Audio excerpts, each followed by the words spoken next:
Tony এবং সালমার গল্প এক সত্যিকারের ভালোবাসার, যেখানে সময়, দূরত্ব এবং কঠিন পরিস্থিতি কখনো তাদের সম্পর্ক দৃঢ়তা কমাতে পারেনি। তারা একে অপরের ছোটবেলা থেকে চেনে এবং একে অপরের সবচেয়ে ভালো বন্ধু ছিল। একে অপরের প্রতি আগ্রহ, বিশ্বাস এবং স্নেহতা ভালোবাসা ছিল তাদেরকে সম্পর্ক। টনি ছিল শহরে একটি বড় কলেজের ছাত্র, আর সালমা ছিল গ্রামের একটি স্কুলের শিক্ষা। টনি যখন প্রথম গ্রামে আসে, সালমার সাথে তার পরিচয় হয়। সালমার সহজ, সরল এবং স্ত্রীহলতার স্বভাব থেকে গভীরভাবে আকর্ষণ করে।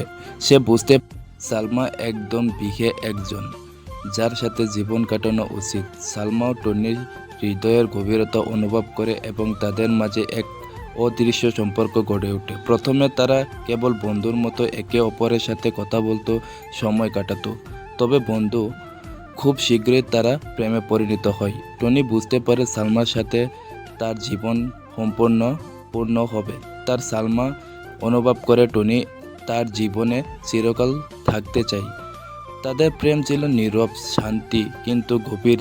পরিস্থিতি মুহূর্তে একে অপরের সাথে থাকা, একে অপরকে বুঝে নেওয়া ছিল তাদের সম্পূর্ণ মূল্য ছিল। কিন্তু সালমা পরিস্থিতির অবহেলা করতে টনিকে অবিশ্বাস করতেছিল। কিন্তু টনি সালমাকে এতটুকু ভালোবাসতো তার জীবনের চাইতেও বেশি।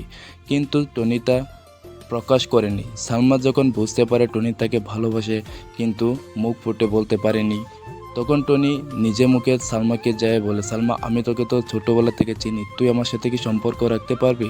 টনি তখন বুঝতে পারে সালমার পরিস্থিতি তার অবহেলা পরিণত, কিন্তু বিশ্বাস এবং যোগ্যতার মাঝেও টনি হার মানেনি। সালমা তখন বলে, হ্যাঁ ঠিক আছে, আমরা ছোটোবেলা থেকে একসাথে চিনি, একসাথে লেখাপড়া করেছি, একসাথে ভালো হয়েছি, কিন্তু আমি তোকে অনেক লাইক করি, অনেক পছন্দ করি, কিন্তু আমার সাবস্ক্রাইবাররা যে লাইক করছে না, ওদেরকে কি বলবি?